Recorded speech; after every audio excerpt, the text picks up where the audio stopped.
और मुसाहिब नंबर 36 ये भी आ जाए। मुसाहिब नंबर 36।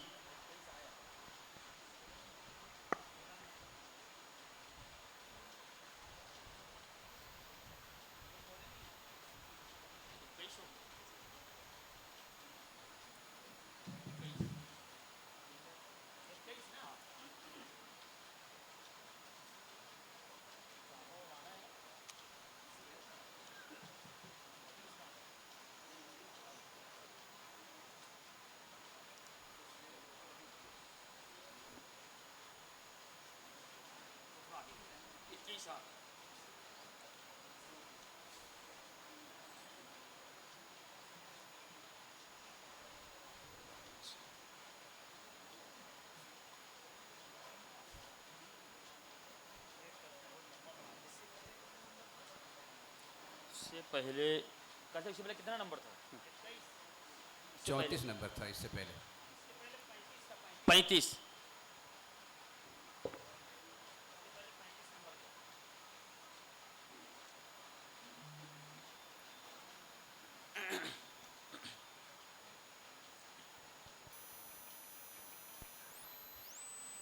أعوذ بالله من الشيطان الرجيم بسم الله الرحمن الرحيم إن تعذبهم فإنهم عبادك وإن تغفر لهم فإنك أنت العزيز الحكيم.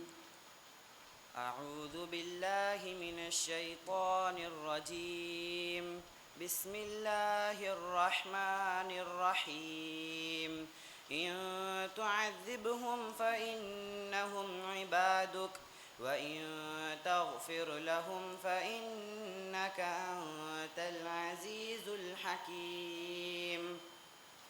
قال الله هذا يوم ينفع الصادقين صدقهم لهم جنات تجري من تحتها الأنهار خالدين فيها أبدا رضي الله عنهم ورضوا عنه ذلك الفوز العظيم.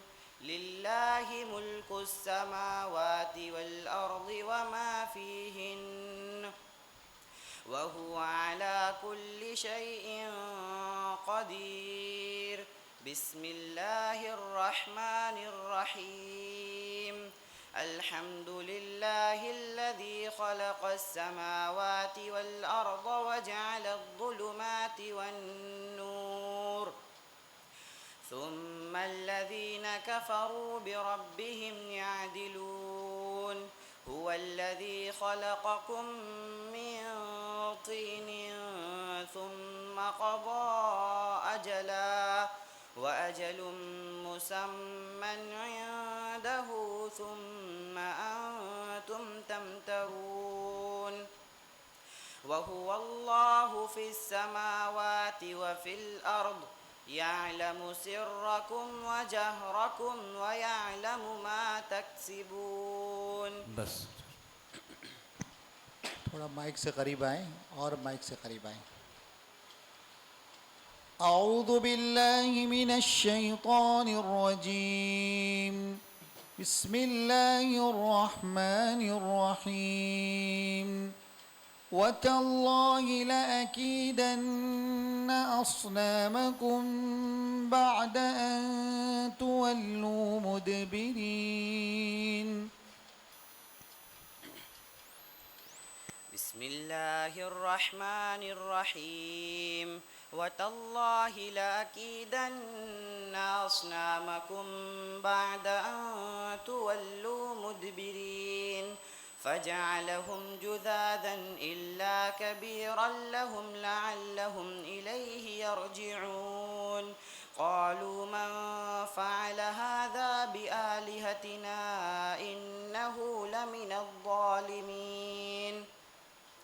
قالوا سمعنا فتى يذكرهم يقال له إبراهيم قالوا فأتوا به على أعين الناس لعلهم يشهدون قالوا أأنت فعلت هذا بآلهتنا يا إبراهيم بس کیجیے.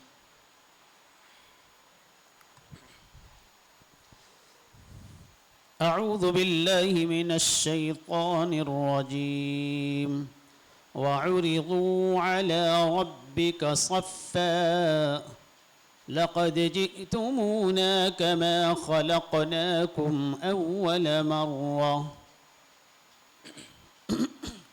بسم الله الرحمن الرحيم وعرضوا على ربك صفا لقد جئتمونا كما خلقناكم أول مرة بل زعمتم أن لن نجعل لكم موعدا ووضع الكتاب فترى المجرمين مشفقين مما فيه ويقولون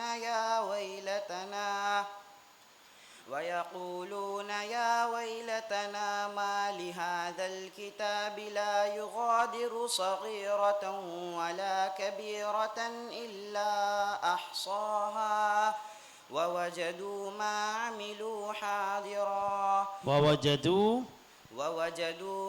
عملوا حاضرا ولا يظلم ربك أحدا.